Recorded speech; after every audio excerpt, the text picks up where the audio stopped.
Hello everyone, आप सभी का फिर से स्वागत है मेरे YouTube channel study with Rishika Rana में। सो फ्रेंड्स, आज हम सेल बायोलॉजी का चैप्टर नंबर 6, जिसका ये पार्ट 2 है और चैप्टर 6 का नाम है सेल डिवीजन। इसके हम कुछ इम्पॉर्टेंट पॉइंट्स करेंगे। पार्ट 1 में हमने इसके मोस्टली माइटोसिस और एमाइटोसिस सेल साइकिल के बारे में सब कुछ जान लिया था, पढ़ लिया था, इसके इम्पॉर्टेंट पॉइंट्स जान लिए थे। इस पार्ट 2 में हम जो है मियोसिस पढ़ेंगे। मेन हमारा यहाँ पे मियोसिस रहेगा और साथ में हम जितनी भी सेल बायोलॉजी के हमने साइंटिस्ट के कंट्रीब्यूशन किए हैं उनका एक बार रिवीजन करेंगे इस क्लास में। मैं पिछले कुछ 2 दिनों से क्लास नहीं ले पाई, उसके लिए सॉरी, कुछ प्रॉब्लम की वजह से, लेकिन अब मैं चाहती हूँ कि मैं कंटिन्यू रखूँगी आगे। आज के सेल डिवीजन के चैप्टर नंबर 6 पार्ट 2 के इम्पॉर्टेंट पॉइंट्स शुरू करते हैं। प्लीज़ मेरी वीडियो को लाइक करें और मेरे चैनल को सब्सक्राइब करें और प्लीज़ अपने कमेंट्स दीजिएगा। फर्स्ट पॉइंट है इसका meiosis. Meiosis is a special kind of cell division in which the chromosome number of a diploid parent cell is reduced to half. Meiosis एक स्पेशल काइंड की cell division होती है। जैसे कि हमने माइटोसिस और एमाइटोसिस पढ़ा था, वैसे ही मियोसिस भी एक सेल डिवीजन की टाइप है। माइटोसिस जो है वो सोमेटिक सेल्स में होती है and meiosis occur in the germ cells of an organism. Meiosis germ cells में होती है, जैसे ह्यूमंस में स्पर्म्स और ovum, these are the germ cells present in the humans where meiosis occur. Meiosis में ये स्पेशल टाइप की division है। जैसे कि एक सेल से फर्दर अगर सेल्स डिवाइड होती हैं तो क्रोमोसोम नंबर जो है वो मेंटेन रहता है सोमेटिक सेल्स में। जैसे ह्यूमंस में अगर 46 है तो फर्दर अगर माइटोसिस होती है तो फर्दर 46 चला जाता है, यहाँ भी 46, बट मियोसिस में ये हाफ रह जाता है 23। जो ये डॉटर सेल्स होंगी इनमें जो क्रोमोसोम नंबर होगा वो हाफ रह जाता है। This is the special kind of cell division which is occur in the germ cells only in humans like sperms and ovum. Next point, meiosis is a process where single cell divide twice and produce 4 cells. अब meiosis में जो है एक cell जो है 2 बार divide करती है और 4 सेल्स प्रोड्यूस करती है। इसका बहुत इंपॉर्टेंट पॉइंट है कि ये 2 बार डिवाइड करती है, 4 सेल्स प्रोड्यूस करती है, जो कि हैप्लॉइड सेल्स होते हैं। हैप्लॉइड सेल्स इसलिए because they have just half number of chromosomes. इसे हम रिडक्शनल डिवीजन भी कहते हैं। Meiosis is called reductional division क्योंकि इसमें रिडक्शन ऑफ क्रोमोसोम हो रही है, reduction of half number of chromosome. Next point is meiosis term was introduced by J.B. Fame and Murray in 1905. Very important point कि meiosis जो है first time term दी थी J.B. Fame and Murray ने 1905 में। Next point is stages of mitosis. Stages of meiosis. Meiosis 1 and meiosis 2. These are the 2 stages of meiosis, 2 types of meiosis, meiosis 1 and meiosis 2. Meiosis 1 further divided into 4 steps: prophase, metaphase, anaphase 1, telophase 1। इसका जो सबसे important part है वो है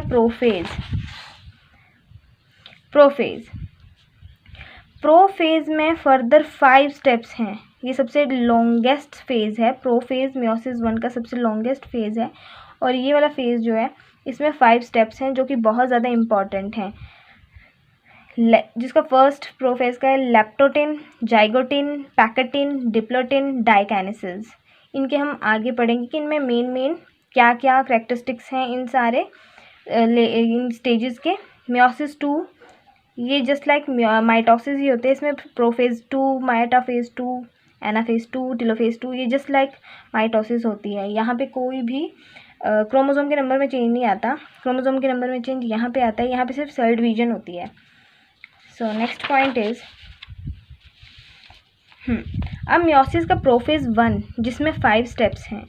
जो first step है leptotene जो stage है प्रोफेज 1 की जो फर्स्ट स्टेज है लेप्टोटिन, यहाँ इसकी करेक्टरिस्टिक है कि क्रोमेटिन फाइबर कंडेंस, जो क्रोमेटिन फाइबर हैं वो कंडेंस होना शुरू हो जाते हैं।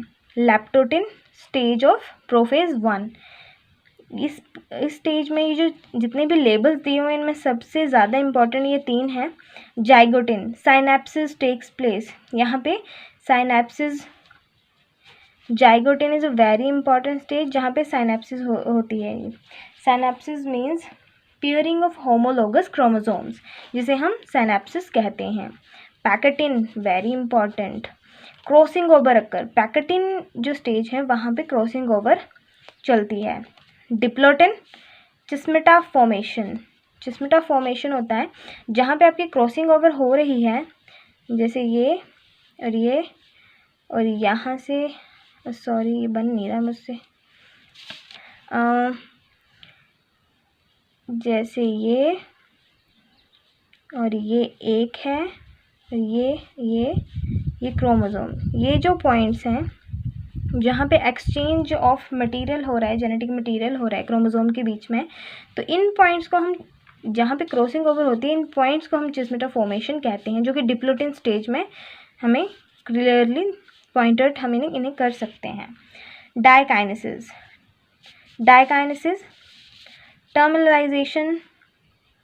टर्मिनलाइजेशन टेक्स प्लेस, जो डायकाइनेसिस है यहाँ पे टर्मिनेशन होती है इस प्रोफेज 1 की, और ये सबसे लॉन्गेस्ट फेज है, लॉन्गेस्ट फेज है ये मियोसिस 1 का।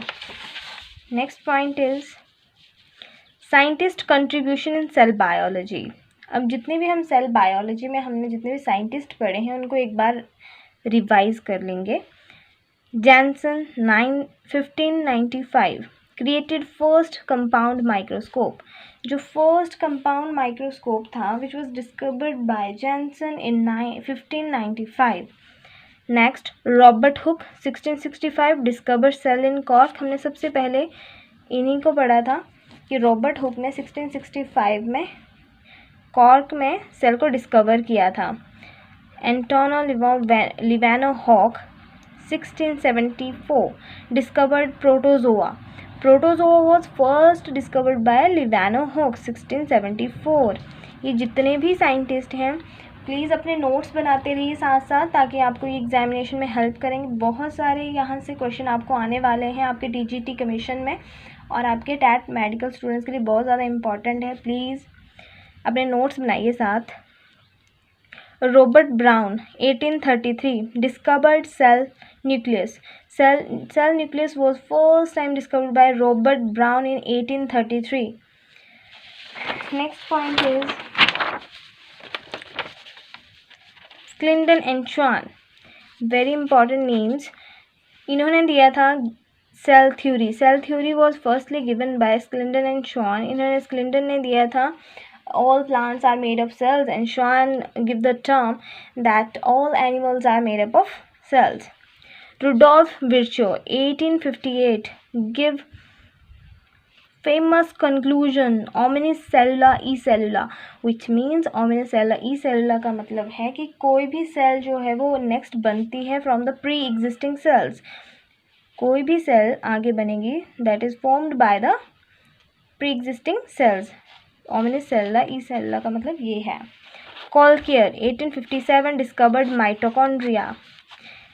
नेक्स्ट हैं Flemming 1882 described mitosis in animal cells. Flemming ने फर्स्ट टाइम जो है माइटोसिस जो है वो डिस्क्राइब की थी एनिमल सेल्स में।